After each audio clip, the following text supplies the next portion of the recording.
साहिब जी। कुटिल बचन सब ते बुरा, जारी करे सब छार। साधु वचन जल रूप है, बरसे अमृत धार। कबीर साहिब परमात्मा अपनी वाणी में कहते हैं कि किसी को कहा गया कुटिल वचन सबसे बुरा होता है, जो कि हमें जलाकर राख कर देता है, जबकि साधु वचन जल रूप के समान होता है, जिससे अमृत धारा बरसती है, उस प्रकार बरसता है। गुरुवाणी चैनल रिप्रेजेंट साईं अरुण जी, प्रवचन विश्लेषण करता गुरुवाणी चैनल। सत साहिब जी, सत साहिब जी, सत साहिब जी। हेलो। हाँ, प्रणाम गुरु जी। प्रणाम प्रणाम। बोले बोले। आपका हम 1 साल से सुन रहे हैं सत्संग। अरे वाह, बहुत अच्छे बहुत अच्छे। लेकिन हमारा इच्छा कि आपसे एक बार बात करने के लिए, इसलिए फोन आपको किए। एक चीज तो हमको वो हो गया कि बिना भाग्य के परमात्मा से प्राप्ति नहीं हो सकता किसी को। ये तो 100% सही बात है। क्योंकि हजारों लाखों करोड़ों वीडियो है यूट्यूब में, और आपका वीडियो अचानक किसी के पास आ जाना, उसके बाद उसको देख के वो समझ जाना, ये भाग्य से ही होगा। बराबर। ये अगर वो ऐसा भाग्य की बात नहीं होती तो फिर लोग कुछ भी कर्म यानी बुरे कर्म करते और किसी गुरुजी के पांव दबाते, गुरुजी कुछ तो भी दे दो मंत्र तंत्र, और परमात्मा प्राप्त हो जाता। फिर हाँ, ऐसा क्योंकि यूट्यूब में करोड़ों है यूट्यूब में। हाँ, और आपका ही उसी को मिलेगा जिसके पर भाग्य परमात्मा मेहरबान है। हाँ बराबर है, क्योंकि परमात्मा चाहता है कि हाँ इसको ये चीज होना चाहिए तभी उसको मिलेगा। सबको नहीं मिलेगा ये चीज। और उसको विश्वास तभी होगा जब उसको वो रहेगा, होने वाला रहेगा उसको। बराबर, एकदम पहले से भी कुछ उसको ज्ञान कुछ रहेगा तभी उसको आपके सार शब्द का ज्ञान होगा। नहीं ऐसे एक नॉर्मल आदमी नहीं जानेगा सार शब्द क्या होता है, वो तो उसको बाईपास कर देगा। हाँ बात बराबर है, क्योंकि उनके ओर से भी परमात्मा की ओर से होता है ना कि हमारे ओर से। और बाकी जो भी गुरु लोग हैं वो उनकी ओर से करने की प्रयत्न करते, फिर उनकी ओर से होता है ना प्राप्त, लेकिन वो परमात्मा नहीं होता। लेकिन लोगों को ऐसे वो समझा देते कि हाँ जो भी आपको कुछ प्राप्त हो ना वो परमात्मा ही समझ लो। ऐसा क्योंकि असल में परमात्मा उनको ही मालूम नहीं ना, ये बात है। हाँ, कोई रास्ता भी नहीं था उनके पास। हाँ, तो ये थोड़ी अलग चीज है। और ये भी परमात्मा ने ऐसा समझो विषम में खुला कर दिए ना, तब ये लोगों को अभी प्राप्त हो रहा है। हाँ, लेकिन प्राप्त हो रहा है, लेकिन प्राप्त उन्हीं लोग को हो रहा है जो इनसे जुड़े हुए हैं पहले से। हाँ बात बराबर है ना। अभी मुझे तो क्या मालूम आपने क्या किया क्या नहीं, लेकिन जैसा एक सूरज ऊपर होता है ना, वो तो हमारे लाखों कोटि पीढ़ियां देख उसको मालूम है ना हम कौन है, क्या किए क्या नहीं किए। बराबर। वैसा ही परमात्मा को हमारे बारे में सब कुछ मालूम है। फिर किसको प्राप्त होना नहीं होना वो बराबर ही करता है। बिना उनका इच्छा से प्राप्त हो ही नहीं होता। असंभव चीज है। और हम बोलते भी है ना और कहते भी है और पोथी पुराणों से सुनते भी है ना कि परमात्मा की ऐसे तो एक पत्ता भी नहीं हिलता ना। ये तो हम बोलते हैं कि परमात्मा की मर्जी से वृक्ष का एक पत्ता भी नहीं हिलता, ऐसा तो हम सुनते आए। लेकिन अभी हमको मालूम करा कि सचमुच उसकी अगर इच्छा है उसकी तभी वो प्राप्त होता है, उसके मर्जी से ही वो प्राप्त होता है, ना कि हमारी मर्जी से। हाँ, हमारी मर्जी से नहीं होता है।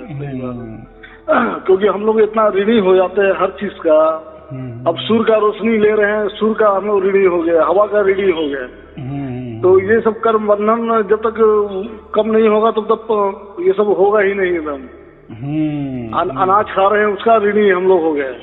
सबके ऋणी है ना, बराबर है। हाँ, करोड़ों साल से ऋणी है हम लोग। माँ बाप भाई बहन सबके हैं। तो वो भी नहीं है, इसमें एक ही में महत्वपूर्ण बात ऐसी है कि हमारा जो जन्म है ना, मनुष्य तन, वो स्त्री हो या पुरुष हो, जो भी है ये मानव जो तन है, ये चोला है ना, इससे ही परमात्मा की प्राप्ति हो जाती है, बाकी तन नहीं होती। बराबर।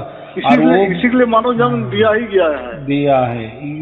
इसी से ही परमात्मा प्राप्त होता है या परमात्मा हमें प्राप्त करता है, बात एक ही है दोनों में। हाँ, एक ही है।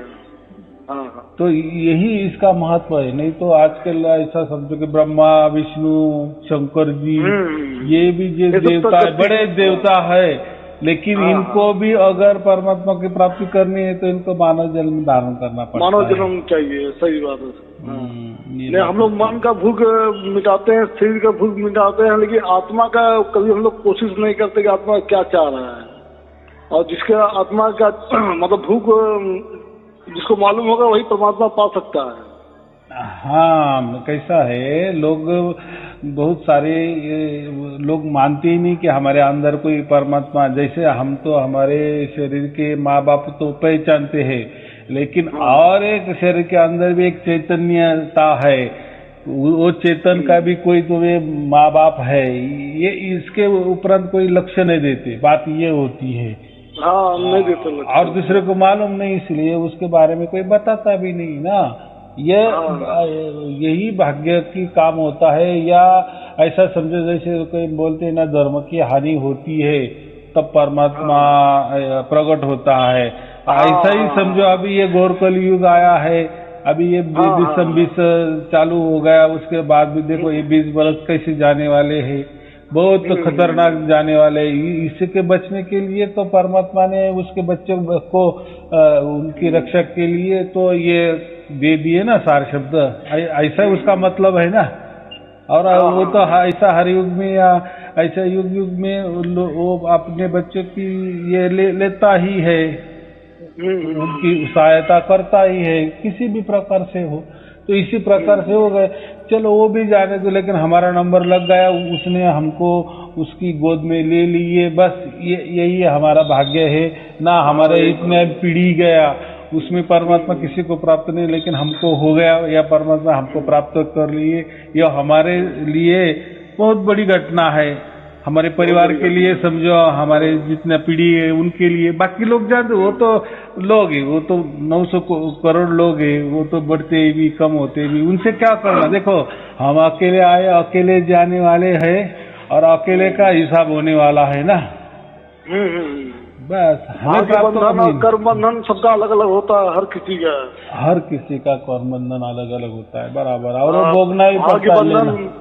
कर्म बंधन से तो हम प्रकृति चीज पा सकते हैं, लेकिन भाग्य बंधन से ही परमात्मा को पाया जाता है। परमात्मा का, हाँ, ये बहुत बढ़िया बात किया कि भाग्य से ही परमात्मा मिलता है, कर्म से तो प्रकृति के तो मिल भी रहा है। जैसे काम करेंगे, चांदी सब मिल जाएगा, प्रकृति का सब काम करो, अच्छा काम करो, अच्छा तनख्वाह मिलता है, अच्छा उसका बेनिफिट मिलता है, लेकिन वो प्रकृति वाला बेनिफिट।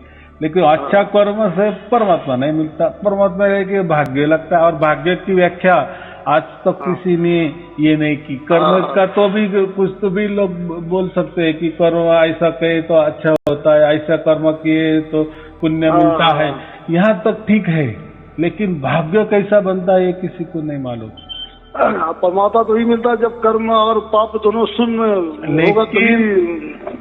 लेकिन हमारा भाग्य पूरा हो गया, इसका जो ये है, जब हमें परमात्मा प्राप्त हो जाता है ना, तब हम समझते हैं कि हाँ, मेरा भी भाग्य पूरा हुआ है, इसलिए परमात्मा ने मुझे प्राप्त किए। बस यही मार्ग है, दूसरा कोई मार्ग नहीं है। ये नहीं कितना मार्ग या नहीं, हमारा कितना भाग्य बड़ा है या छोटा, ये नहीं समझते। जब तक परमात्मा प्राप्त नहीं करते ना, तब तक समझ लेना कि हमारे भाग्य अभी तक पूरा बना नहीं। जब तक परमात्मा हमें प्राप्त कर लेता है, बस समझना कि हमारा भाग्य अभी पूरा हो गया। हम एक घटना बता रहे हैं गुरुजी आपको। 2 साल पहले हमारा एक एक्सीडेंट हो गया था और हम डेथ हो गया था। तो उसके 2 घंटे बाद फिर हम शरीर हमारा फिर जिंदा हो गया था। उसके पहले हम आध्यात्म के बारे में कुछ नहीं जानते थे, जीरो था ना। उसके बाद फिर हमको आध्यात्म के बारे में जानकारी होना शुरू हुआ। इसी कबीर जी के बारे में उनसे प्रवचन सुनना शुरू किए। करते करते फिर से हमारा 1 साल पहले आपका अचानक वीडियो आया, उसको हम देखे, तब हमको लगा कि नहीं, हम जिस चीज को ढूंढ रहे हैं यही चीज है, और इसी के लिए हमको परमात्मा दोबारा जीवित किए हैं। तो हमको समझ में आ गया कि नहीं, हमको इसी के लिए वो किया गया है। और हम उसको जैसे आपका आया वैसे हम तुम समझ गए कि हाँ ये परमात्मा का ही मेहरबानी है, क्योंकि बिना उनकी मेहरबानी से, क्योंकि यूट्यूब में हजारों करोड़ों आता है, लेकिन यही चीज जो आपका है वो सबको नहीं मिलेगा, नहीं मिलेगा और मिलेगा भी, अब समझ में भी नहीं आएगा सबको, और मिलेगा समझ में भी नहीं आएगा, क्योंकि ये समझने के लिए भी भाग्य चाहिए हर इसके लिए भाई, क्योंकि ये ज्ञान नहीं है। ज्ञान के लिए तो भी पोपट पंछी थोड़ा इधर उधर से देख लिए, कोई पढ़ लिए, कोई सुन लिए तो ज्ञान हो जाता है, लेकिन ये जो ज्ञान है ना परमात्मा प्राप्ति का, ये भैया परमात्मा ने हमें प्राप्त किया ना, ये सार शब्द ये परम ज्ञान वाला विषय है। जहाँ परम लगता है वह परमात्मा वाली बात होती है। 52 अक्षर से परे होता है परम ज्ञान। हाँ, 52 अक्षर तो ये प्रकृति वाला है, और परमात्मा प्रकृति के परे है ना, इसलिए भी इसको परम ज्ञान कहा है। और प्रकृति में ज्ञान होता है, ये जो हमको पोपट पंछी बोलते हैं ना, पंडिताई, पंडित वाले ज्ञान तत्वदर्शी लोग करते हैं ना, तत्वदर्शी संत गुरु जो कोई कहते हैं ना खुद को, वो तत्व का हिसाब करते हैं, विचार करते हैं, हर एक का साक्ष्य का, हर एक का निचोड़ निकालते हैं। लेकिन जो भी है प्रकृति, देखो साखिया भी प्रकृति में बनी है, दोहे भी प्रकृति में बने, श्लोक भी प्रकृति में बने, धर्म ग्रंथ भी प्रकृति में बने, धर्म भी प्रकृति में बने, पंथ भी प्रकृति में बने, गुरु लोग भी प्रकृति के बने हैं, सब प्रकृति के बने हैं। फिर प्रकृति में प्रकृति से प्रकृति प्राप्त होगी ना, प्रकृति से थोड़ी परमात्मा प्राप्त होगा, वो बात अलग है। एक जमीन है तो दूसरा प्राप्त हो ही नहीं सकता, नहीं हो सकता।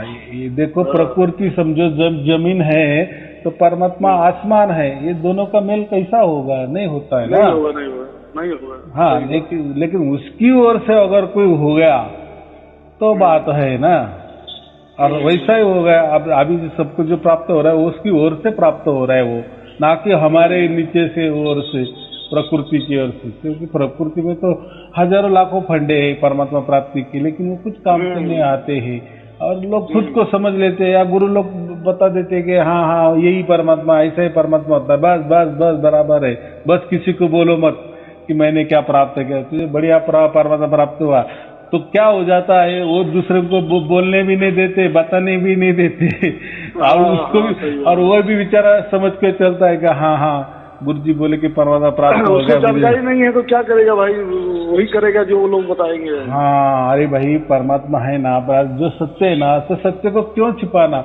मैं उल्टा तो लोगों को बोलता हूँ, देखो ये आपको जो भी प्राप्त हुआ ना, आप दिल खोल के दूसरों के सत्संग सुनो, जितने भी यूट्यूब चैनल है ना उतना सब अभ्यास करो, उससे क्या होगा आपको समझ में आएगा कि सचमुच में आपने जो प्राप्त किए ना ये कितनी बड़ी महान चीज है, ये समझ में आ जाएगी। अच्छा, एक चीज हम देखें गुरुजी, आपका ये जानने के बाद और दूसरा सत्संग सुनने के बाद सब क्लियर हो जाता है एकदम कि क्या सच्चाई है, क्या वो है। हाँ, वो क्या होता है, जैसे आप अभी जिसको भी सार शब्द की प्राप्ति हो जाती है ना, अभी उसने धर्म ग्रंथ भी खोले ना, तो वो भी आपको सब समझ में आएगा कि ये क्या लिखा है, या किसी का प्रवचन भी सुने ना तो आपको सब बकवास लगने लगेगा, अरे यार ये क्या बता रहा है, क्या बेवकूफ बना रहा है लोगों को, ये आपको समझ में आएगा, दूसरों को नहीं, क्योंकि आप उस ऊंचाई तक पहुंचे हैं ना। देखो आपकी पीएचडी हो गई है तो 10वीं में क्या कोई सिखा रहा है वो तो आपको समझ में आ जाएगा, क्योंकि आपकी पढ़ाई उनके कई गुना ऊपर हो गई है ना। हाँ, अगर वो आपकी पढ़ाई इतनी ऊपर नहीं होती तो फिर आप भी मानते चलते कि हाँ ये जो कुछ बोल रहा है ये बराबर सही होगा, लेकिन अभी आपको तो परमात्मा की गोद में जा बैठे हो, आप परम ज्ञानी हो गए हो, और ये प्रकृति वाले ज्ञानी लोग आपके सामने क्या टिकेंगे, बराबर कि नहीं। और ये परमात्मा के चाहने से पीएचडी कोई कर ही नहीं सकता गुरु जी। हाँ, मैं वही बोल रहा हूँ, जब परमात्मा ही हमको प्राप्त करता है ना, वही हमारी पीएचडी हो जाती है ना। ये प्रकृति वाली पीएचडी की बात नहीं कर रहा हूँ मैं। अच्छा, ये आप जो बोल रहे हैं, हाँ, जब परमात्मा ही हमें प्राप्त करता है ना, क्योंकि यहाँ तक कोई नहीं जा सकता ना, क्योंकि हमारे प्रयास से, हमारे कष्ट से, या हमारे युक्ति प्रयुक्ति से या हमारे जो भी कई तौर तरीके से परमात्मा नहीं प्राप्त होता। लेकिन वह जब हमें प्राप्त करता है ना, तब हम समझना कि हमारी पीएचडी अभी पूरी हो गई, क्योंकि ऐसा किसी के साथ हो ही नहीं सकता और कोई विश्वास भी नहीं रखेगा। ऐसा कैसा परमात्मा कैसा क्या हमको प्राप्त करेगा, परमात्मा कैसा हमको प्राप्त करेगा। अरे ये तो चीज है ना, पूरा सागर बूंद होकर हमारे यहाँ आया है, बराबर। सागर कबीर साहब क्या बोले कि परमात्मा क्या है, वो सागर है, लेकिन हमारे लिए, बच्चों के लिए वो बूंद होकर हमारे साथ खेल रहा है, इतना बड़ा सागर। जब कोई वो दोहा पढ़ते ना कि ऐसा कैसा दोहा लिखा है कि कोई सागर थोड़ी बूंद हो सकता है, बूंद में समा जा सकता है, इतना बड़ा सागर है, बूंद में कैसा क्या समा जाएगा। लेकिन जब किसी को ये सार शब्द की प्राप्ति होती है और वो इतना बड़ा परमात्मा हमारे साथ अंग संग खेलता है या हम उसके अंग संग खेलते हैं, तब हमें पता चलता है कि इतना बड़ा ये जो सागर है वो सचमुच बूंद में उतर आया या हमारे लिए उतर आया। और ये घटना हमारे साथ घट रही है ना, उसके हम साक्षीदार है ना। और हमें इसके लिए कोई किसी की सर्टिफिकेट की कोई जरूरत नहीं ना, हमें तो उतना तो समझ रहा है ना कि परमात्मा हमारे साथ है या नहीं है। और वो कोई जादूगरी नहीं है कि चलो 2 दिन के लिए हुआ या 4 दिन के लिए हुआ या 1 घंटे के लिए हुआ, ये तो हमेशा के लिए निरंतर अखंडित घट रहा है और आगे भी घटने वाला है जब तक हमारी जान है। और जान का उसके बाद भी हम तो जीते जी ही परम धाम का टिकट बुक किए हैं यहाँ बैठे ही। बोलो, इतनी बड़ी परमात्मा ने कृपा की है और हमें दूसरी क्या और अलग कृपा दृष्टि हो सकती है परमात्मा की, बराबर। इसलिए मैं कहता हूँ ना कि हम संत बन गए। हाँ, और ये जो लोग है ना, ये गुरु के शिष्य बन रहे हैं, जो गर्दी करते हैं ना, गुरु के सामने जाते हैं, उनके आरती पूजा करते हैं, तो वो क्या ज्यादा से ज्यादा वो क्या प्राप्त करते हैं, वो गुरु को प्राप्त करते हैं, जो हमारे जैसा ही है, हड़ा मांस का बना हुआ है। उस गुरु को प्राप्त करने से क्या मिलने वाला? अरे वो भी नश्वर है, तुम भी नश्वर है, वो मेरे अमृत प्रकृति। ऐसा प्राप्त करो ना जो अविनाशी है, उसको प्राप्त करो ना जो निरंतर है, अखंडित है, आदि अनादि से चल रहा है, अनंत काल तक चलने वाला है, अनंत है वो, उसको प्राप्त करना। वो उसमें जो मजा है प्राप्त करने में, ये हर मास का शरीर की पूजा करने से इसमें क्या मजा लोगों को। यानी ऐसा समझो कि लोग गुरु का शिष्य बनने में ज्यादा इंटरेस्टेड है, यही फैशन बन गई है। कोई बोलते ना मैं फलाने गुरु का शिष्य हूँ, बोलते मैं मैं ये संस्था में जुड़ा हूँ, मैं उस संस्था में जुड़ा हूँ। जुड़ना अच्छी बात है, किसी गुरु का सत्संग सुनना अच्छी बात है, लेकिन आपके गुरु ने क्या दिए? बस आपको शिष्य ही बनाए, परमात्मा नहीं दिए। उनका भी गलती नहीं है ना, क्योंकि ये चीज आपके द्वारा ही सब किया गया है, मतलब लिखाया गया है। उससे पहले तो किसी को जानकारी था ही नहीं इसके बारे में, तो आखिर वो लोग करेंगे क्या? जितना जानकारी है वही करेंगे, वो लोग वही शिक्षा देंगे। हाँ, अभी बात बराबर कही कि बस हमें मिल गया है, अभी वो उसका साक्षी हम खुद है और उसका जो कुछ भी मिलने वाला है वो हमको ही मिलने वाला है। हम अकेले आए, अकेले जाने वाले, अकेले का हिसाब होने वाला है। दूसरा कुछ भी कोई भी कहे, हमें कोई लेना देना नहीं है। और आप जो बोले गुरु लोगों के पास नहीं है, वो बात बराबर है, लेकिन कोई गुरु ऐसा नहीं कहेगा कि मेरे पास परमात्मा नहीं है, मेरे पास मत आओ। वो अपने पेट पे लात क्यों मारेगा? और ऐसा कोई करेगा? इतना सच्चा चल रहा है, घोर कलयुग में सच्चाई आपको दिखने को नहीं मिलती, बराबर। क्योंकि सच्चा कौन होता है? जिसको सार शब्द प्राप्त होता है ना, वही असल में सच्चा है, क्योंकि उसने सत्य को प्राप्त किए, अभी उसका अधिकारी वो हो गया, सचमुच में अधिकारी बन गया, सत्य का अधिकारी बन गया वो। बाकी सत्य का अधिकारी नहीं, इसीलिए वो कुछ भी बोलेंगे, झूठ मूठ भी बोलेंगे तो उनसे क्या नाराजगी है? नाराजगी क्या? सही उन्होंने सत्य की प्राप्ति नहीं की, लेकिन हमने सत्य की प्राप्ति की है। सत्य का संग करे, सत्संग कर रहे हैं, और उसी से और वो संग भी ऐसा कर रहे हैं, सत्य का संग ऐसा कर रहे हैं कि 24 घंटा कर रहे हैं, निरंतर कर रहे हैं, अखंडित कर रहे हैं, बराबर। इसलिए तो इसको संत क्यों कहा गया है? संत किसको कहते? कि जो सत्य का संग करता है और निरंतर करता है, अखंडित करता है। अभी हम जो कर रहे हैं वही है ना, इसलिए हम संत हो गए। हम कोई गुरु के शिष्य, मेरे शिष्य आप नहीं बने आप संत बने। तो ये बात होती है अलग अलग। तो चलो, कोई चिंता की बात नहीं, हमें परमात्मा प्राप्त हो गया, वही ये बहुत बड़ा एक घटना है हमारे लिए। बस परमात्मा ने हमारे ऊपर कृपा दृष्टि कर दी। अभी आनंद और उत्सव मनाओ, अभी बाकी कुछ मत करो, बस अभी राम हमारा जाप करे, हम बैठे विश्राम, अभी विश्राम ही करना है और वो आनंद में रहना है, परम आनंद में। चलो ठीक है, शुभ आशीर्वाद। हाँ, शुभ आशीर्वाद। सत साहिब जी, सत साहिब जी, सत साहिब जी।